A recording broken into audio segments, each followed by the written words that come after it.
여러분 안녕하십니까? 채널 K 뉴스입니다. 뉴저지 KCC 한인 동포회관이 오늘 8일 설날을 앞두고 한국의 전통 예술을 선보이는 공연을 마련했습니다. 백화점 한켠에 마련된 조그만 무대였지만 쇼핑 나온 미국인들의 관심을 모으기에 충분했습니다.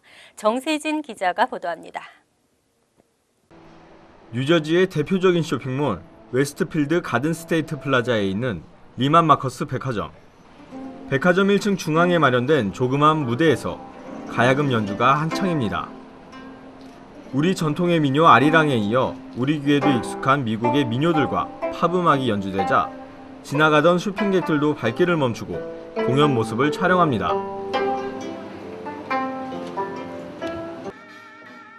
가야금 연주에 이어 진행된 전통춤 공연도 관람객들의 시선을 사로잡습니다.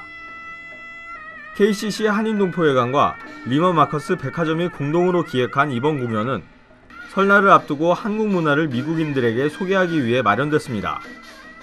한국 문화를 알리기 위해서 KCC와 리만 마커스가 공동으로 같이 주최를 하게 되는 거고요. 지금 많은 분들이 한국 문화에 관심을 가지고 있는 상태예요. 그래서 한국 문화를 좋게 알릴 수 있게끔 저희가 같이 노력하고 있습니다. 무대를 마련해준 백화점 측은 그동안 여러 방법으로 한인 커뮤니티와 문화적인 교류를 해왔다며 좋은 공연을 하게 되어 기쁘다고 밝혔습니다. Neiman Marcus Paramus is very excited to be joining forces with the Korean community to celebrate the Lunar New Year. We've had a long-standing relationship with the Korean community and have supported the arts in a number of different ways. 이번 설날 행사는 오는 토요일 오전 11시에 한 차례 더 개최되며 공연 외에도 한복, 전통 자수, 서예, 수목화 등도 함께 전시됩니다. 채널 K 뉴스 정세진입니다. 지카 바이러스로 인한 국제 공중보건 비상사태가 선포되고 여행 자제령이 내려졌습니다. 적십자사는 지카 바이러스 창궐 지역을 방문한 사람에게 헌혈 자제를 당부했습니다. 미 적십자사는 헌혈을 통한 지카 바이러스 감염의 위험성은 극도로 낮다면서도 지카 바이러스가 창궐한 지역을 방문했을 경우 최소 28일은 헌혈을 하지 말라고 당부했습니다. 최근 4주간 멕시코나 카리브해, 중남미를 방문한 사람에게는 헌혈 자제가 적용된다는 방침입니다. 적십자사는 또 헌혈을 한 사람의 경우 헌혈을 한 날로부터 14일 내에 지카 바이러스 감염 증세와 유사한 증세를 겪었다면 적십자에 알리고 해당 혈액이 격리될 수 있게 해달라고 요청했습니다. 신생아 소두증을 유발하는 것으로 알려진 지카 바이러스는 대부분 이집트 순모기에 의해 전파됩니다. 하지만 최근 미국 텍사스에서 성관계에 의한 감염 사례가 확인되는 등 다른 경로에 의한 전파와 감염 가능성도 제기되고 있습니다. 미주노선 항공요금 담합 집단소송 배상금 지불이 이번 달 시작됩니다. 미주 지역 7만여 명의 해당자들이 현금이나 쿠폰으로 배상금을 지급받게 됩니다. 이번 집단소송과 관련된 공지 및 청구서 처리 등 제반 1처리를 맡은 러스트 컨설팅은 지난 13일 대한항공 승객 반독점 소송 화해 웹사이트의 영문판을 통해 최근 연방법원 캘리포니아 중부지법에 배상금 배분안에 대한 승인 요청을 제출했다고 밝혔습니다. 또 현재 제임스 오테로 판사가 승인 요청을 검토 중이고 이와 관련한 청문회가 오는 2월 8일 열릴 예정이라고 덧붙였습니다. 러스트 컨설팅은 이어 청문회가 끝나면 곧 판사가 배상금 지불 개시 명령을 내릴 것이라며 법원 명령을 받는 즉시 승인된 청구인들에게 배상금 지불을 시작할 것이라고 밝혔습니다. 배상은 기한 내에 청구서를 제출한 집단소송 참여자들에게 현금과 항공 여행할 때 사용할 수 있는 쿠폰으로 배분될 예정입니다. 대한항공과 아시아나항공으로부터 배상을 받기 위해 신청한 미주 지역의 고객들은 7만여 명으로 추산됩니다. 대한항공과 아시아나항공은 2013년 12월 총 8,600만 달러의 배상금에 합의한 바 있습니다. 뉴욕시 시형 아파트 10곳 가운데 3곳의 난방시설에서 문제가 드러났습니다. 특히 아파트 주민의 25%가 고연령층이어서 요즘 같은 겨울철 문제는 더욱 심각했습니다. 연방하원은 지난 2일 연방주택국이 난방지원 가이드라인을 만들고 각 주정부나 시정부가 운영하는 아파트들에게도 적용하도록 하는 내용의 법안을 통과시켰습니다. 뉴욕시 감사원실에 따르면 뉴욕 시형 아파트 10곳 가운데 3곳은 난방시설에 문제가 발견돼 수리가 필요한 상태입니다. 이에 따라 주민들의 항의가 잇따르면서 그레이스 맥 연방 하원 의원이 이번 법안을 발의했습니다. 이 법안이 통과되면 뉴욕 시형 아파트는 연방정부가 규정한 가이드라인에 따라 최소한의 난방을 반드시 제공해야 합니다. 맹 의원은 뉴욕 시형 아파트에 거주하는 주민 5명 중 1명은 62세 이상 노인들로 추위에 매우 취약하다며 노인들이 더 이상 추위에 떨지 않도록 대책이 필요하다고 강조했습니다. 뉴욕 시내 모든 주차 요금에 셀폰 결제가 가능해집니다. 주차 시간이 초과될 위험도 없습니다. 주차 만료 시간 전에 경고 문자로 알려주게 되는데요. 셀폰에서 앱을 내려받아 간단하게 주차 요금 결제를 해결할 수 있습니다. 빌 드블라지오 뉴욕시장은 어제 올해 말까지 뉴욕 시내 모든 주차 요금을 셀폰으로 결제할 수 있는 스마트 결제 시스템을 구축하겠다고 밝혔습니다. 연말까지 뉴욕시 5개 보로에 약 13,700개 뮤니 미터기에는 셀폰 결제 시스템이 설치될 예정입니다. 셀폰 결제 시스템은 뉴욕시 교통국이 제공하는 모바일 어플리케이션을 셀폰에 다운로드 받은 뒤 주차 공간에 배정된 번호와 주차할 시간을 입력하고 요금을 납부하는 방식으로 운영됩니다. 스마트 결제 시스템을 이용하면 차를 주차한 뒤 만료 시간이 가까워질 때 경고 문자도 받을 수 있습니다. 또 단속 주차 요원은 태블릿 PC를 이용해 각 주차 구역에 차량이 돈을 지불했는지 여부를 확인할 수 있습니다. 드블라지오 시장은 과학기술의 발전으로 운전자들이 더 많은 혜택을 받을 수 있게 됐다며 더 이상 파킹 티켓을 구입하기 위해 미터기를 찾지 않아도 된다고 설명했습니다. 뉴욕시 유급병가로 100만여 명이 혜택을 받고 있습니다. 연방법에도 최대 12주 병가를 받을 수 있지만 무급입니다. 뉴욕주 하원은 최대 12주의 병가를 허용하면서 유급으로 법안을 통과시켰습니다. 뉴욕주 하원은 지난 2일 최대 12주의 유급병가를 허용하는 법안을 표결에 붙여 가결시키고 주 상원에 송부했습니다. 이 법안은 2016년부터 모든 뉴욕주 사업체의 종업원들에게 적용됩니다. 법안은 종업원들의 가족이 아프거나 부인이 임신했을 경우 또 아기가 갓 태어났을 경우에 1년에 최대 12주까지 주급의 절반을 받고 유급휴가를 사용할 수 있도록 규정하고 있습니다. 다만 종업원들은 주급의 45센트를 유급 가족 병가 보험에 의무적으로 납부해야 합니다. 뉴저지와 로드아일랜드, 캘리포니아에서도 이와 유사한 형식의 유급 병가 제도가 시행 중입니다. 현재는 연방법에 따라 가족이 아프면 최대 12주 동안 무급 병가를 사용할 수 있습니다. 한편 뉴욕시는 2014년부터 최대 5일까지 유급 병가를 제공하고 있습니다. 경기가 회복되고 실업률이 줄어들었지만 오히려 푸드스탬프 수혜자는 늘고 있습니다. 당국은 푸드스탬프 수혜 자격을 강화하기로 했습니다. 최대 100만여 명의 수혜 자격을 박탈할 위기에 처했습니다. 뉴욕을 포함한 주정부와 연방정부는 18에서 49세 노동 가능 인구 중 장애가 없는 경우 또 자녀를 양육하지 않는 실업자들에게는 36개월마다 수혜 가능 기간을 3개월로 제한하는 규정을 지난 2007년부터 한시적으로 적용하지 않아왔습니다. 하지만 점차 경기가 회복되면서 지난달부터는 다시 규정을 복원 시행하고 있는 것으로 나타났습니다. 2007에서 2009년 극심한 경기 침체 당시와 비교해 현재 실업률은 절반 수준으로 줄었지만 푸드스탬프 이용자는 오히려 급증해 최대를 기록하면서 당국이 푸드스탬프 수혜자 줄이기 규정을 복원했다는 분석입니다. 이 규정에 적용되는 사람이 계속해서 푸드스탬프를 이용하려면 최소 주 20시간을 노동하거나 직업훈련을 받아야 합니다. 뉴욕주에서는 5만 1,000명가량이 영향을 받을 것으로 예상되지만 뉴욕시와 16개 카운티, 7개 도시 등에서는 규정이 적용되지 않습니다. 단 규정 면제를 받더라도 해당 푸드스탬프 이용자들은 현재 취업 준비를 하고 있지만 마땅한 일자리가 없었다는 것을 충분히 입증해야 합니다. 이민자들에게는 영주권을, 경기 침체를 겪고 있는 기업들에게는 투자 자금을 유치할 수 있는 50만 달러 EB5 투자 이민이 인기를 끌었지만 문제도 많았습니다. 투자액 상향 조정과 신원조회 강화 등 리저널 센터 프로그램이 전면 재검토에 들어갔습니다. 연방상원법사위원회는 2일 리저널 센터 프로그램을 전면 개선하는 방안을 두고 공청회를 진행했습니다. 외국인 투자자들에 대한 신원 조회를 강화하고 투자액 기준을 상향 조정하는 등 리저널 센터 프로그램의 개혁 법안이 올해는 의회를 통과할지 관심이 쏠리고 있습니다. 앞서 지난해 12월 의회는 리저널 센터 프로그램을 올해 9월 30일까지 연장하기로 승인한 바 있습니다. 1990년부터 약 25년간 실시된 이 프로그램을 통해 외국인 투자 유치는 활발해졌습니다.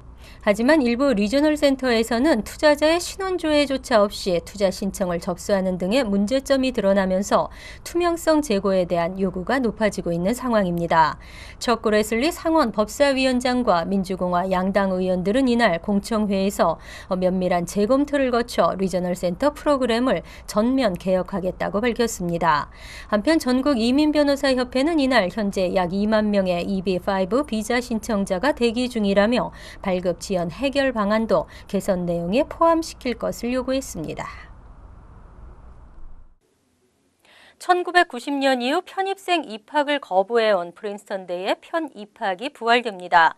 대학 발전을 위한 인재 영입과 저소득층 학생들에 대한 지원이 강화됩니다.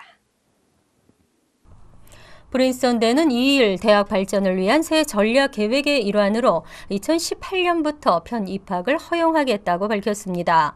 재향군인이나 저소득층 학생, 커뮤니티 칼리지에서 공부를 시작했지만 재능 있는 학생이나 운동선수 등 다양한 백그라운드와 경험을 가진 학생들을 유치하겠다는 취지입니다. 프린스턴대는 하버드나 예일, 펜실베니아, 컬럼비아 등 다른 아이빌리그 대학들과 달리 1990년 이후로 편입생 입학을 거부해왔습니다. 하지만 편입 금지로 인해 스포츠 분야의 인재 영입 면에서 보는 손해가 막심하다며 프린스턴대 졸업생들이 수년간 대학 당국에 항의해 온 것이 편입학 부활에 한 몫을 한 것으로 평가됐습니다. 이번에 발표된 전략 계획에는 편입학 허용 외에도 매년 125명의 학생을 추가로 선발하고 클래스와 학부 정원을 늘리는 안건도 포함됐습니다. 대학 측은 이와 같은 조치로 더 많은 저소득층 학생들을 유치하고 입학한 후 모든 지원을 받을 수 있도록 총력을 기울이겠다고 밝혔습니다. 이어서 LA 지역 한인사회 소식입니다. LAPD 내부 인사 이동으로 어제 올림픽경찰서에서 송별회와 환영회가 열렸습니다. 떠나는 캡틴은 그동안 한인사회 성의에 대한 감사를 표했고 신임 캡틴은 타운과의 스킨십 강화를 약속했습니다. 김지은 기자의 보도입니다. 올림픽경찰서 커뮤니티 룸에서 부서장 교체로 인한 송별회와 환영의 오찬이 개최됐습니다. 타운 관할 지역인 올림픽경찰서의 부서장이었던 데이브 스트로커 캡틴과 형사과 과장이었던 존 탐 루테넌트가 올림픽경찰서를 떠나게 됩니다. I went to many different events, opened some locations, and I can tell you that the people that are in Koreatown are just wonderful people, and I am going to miss being here. Working Olympic Division has been an incredible experience. This is my home. As you know, I grew up here in Koreatown, less than about a mile from here. And so being welcome into the community, welcome back to the community has been really great. 오늘 행사에는 LAPD 서부본부의 베아거말라 본부장과 비토 팔라졸로 올림픽 경찰서장이 그동안 타운 치안을 위해 힘써준 두 경관에게 감사를 표했습니다. 올림픽 경찰서 후원회와 허브웨슨 시의장실에서도 두 경관의 노고에 보답하는 감사패를 전달하기도 했습니다. 캡틴 스트레이커는 우리 패트롤링 캡틴으로서 진짜 짧은 시간이었지만 우리 한인 커뮤니티하고 굉장히 친숙해졌던 분입니다. 저희 행사 때마다 다 나와서 진짜 굉장히 예의도 바르게 또 저희 커뮤니티의 그 안전을 위해서 열심히 이제 봉사하시는 분인데 한인 사회에서 굉장히 친숙했던 또 루트넌트 탐 같은 경우는 여기 형사과에 벌써 5년 이상 이렇게 일하셨던 근무하셨던 분인데 이렇게 좋은 일로 이렇게 승진해 갖고서 가게 돼서 저희 올림픽 여기 패밀리에서도 굉장히 참 기쁘게 생각합니다. 캡틴 스트로커는 캡틴 1에서 캡틴 3로 승진해 본부로 발령이 났고 루테넌트 탐은 캡틴 1으로 승진해 램파트 경찰서 부서장으로 공식 업무를 이어갑니다. 스트로커 부서장의 자리를 대신할 신임 부서장으로는 본부에서 내부 조사관으로 일하던 팀 노드퀘스트 캡틴이 부임했습니다. Here I've heard so many wonderful things about how close the community is and how everybody helps each other and the strong bond between the community and the police department. 노드퀘스트 신임 부서장은 비토 팔라졸로 서장을 도와 최근 타운에서 일어나고 있는 차량 절도 범죄 근절과 길거리 홈리스 문제 해결에 힘쓸 것이라고 말했습니다. 또 올림픽 경찰서 후원회와의 스킨십 강화를 통해 한인 커뮤니티의 이해도를 높이고 나아가 다문화 커뮤니티를 최대한 끌어안겠다는 포부도 밝혔습니다. 한편 올림픽 경찰서에 새로 부임한 팀 노드퀘스트 부서장은 오는 일요일인 7일부터 공식 업무를 시작하고 타운 커뮤니티 이슈 초읽기에 들어갈 예정입니다. TVK 뉴스 김진입니다. 월드리포트입니다. 미국에서도 이런 믿을 수 없는 일이 벌어졌습니다. 미시건주 플러튼시 수돗물에서 중금속 납이 다량 검출됐습니다. 비극은 14년 전부터 시작됐는데 비용 절감이 원인이었습니다. 시민들이 분노하고 있습니다. 타임지 최신호 표지에 실린 2살배기 아기 신시여.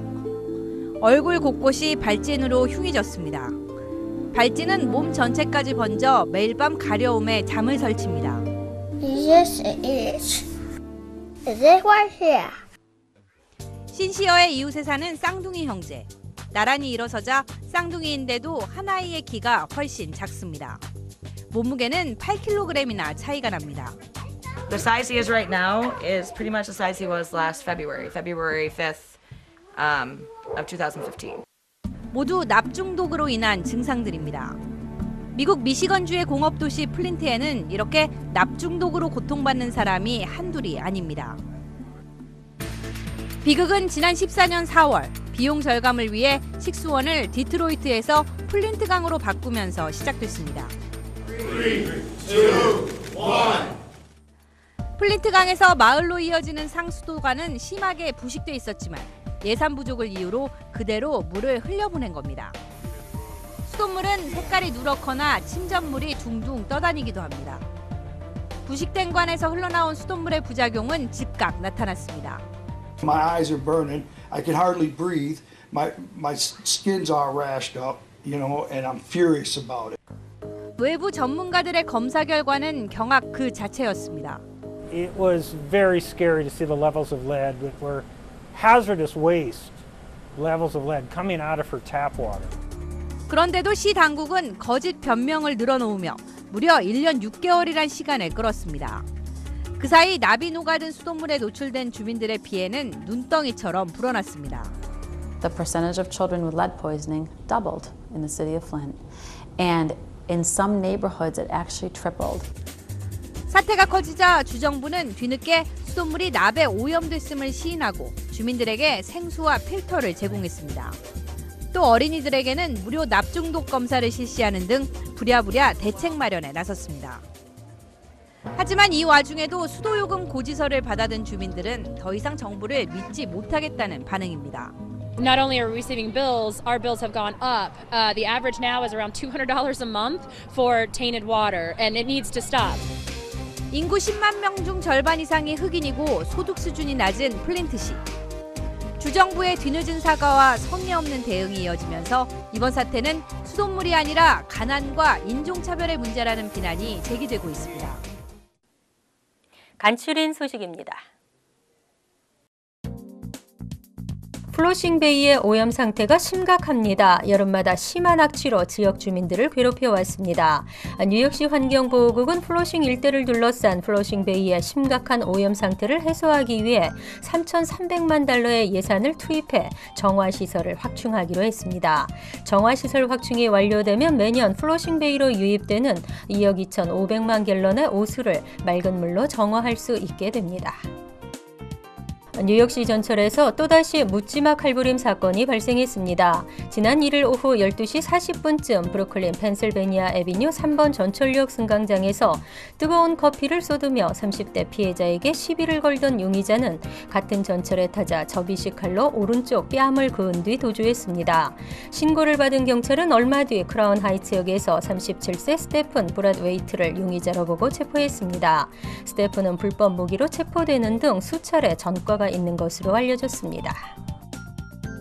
뉴저지 펠팍 경찰이 성추행 용의자를 공개 수배하고 있습니다. 지난달 30일 오후 36세 여성이 길을 걷던 중 괴한이 자신의 뒤를 따라오는 것을 느끼고 아파트로 몸을 피했으나 괴한은 계속 따라와 피해 여성의 엉덩이를 만지는 등 성추행을 저질렀습니다. 피해 여성이 저항하면서 아파트 초인종을 누르려 하자 괴한은 에셀 블러바드 남쪽 방향으로 달아났습니다. 용의자는 밝은 피부톤에 검은색 머리 150에서 170파운드, 카키색 재킷과 청바지를 입고 있었습니다. 앞으로 15년 내 롱아일랜드 일대에 심각한 주택난이 예상됩니다. 다가구 주택으로의 조닝 변경 필요성이 제기됐습니다. 롱아일랜드 지역 각종 지표를 연구하는 기관 롱아일랜드 인덱스 프로젝션의 보고서 내용에 따르면 오는 2030년까지 롱아일랜드 일원으로 새로 유입되는 가구 수는 총 15만 8천여 개에 이르지만 같은 기간 건설될 주택 수는 약 6만 4천여 채로 신규 주택 보급률이 40% 수준에 미칠 것으로 분석됩니다. 환율과 증권 소식입니다.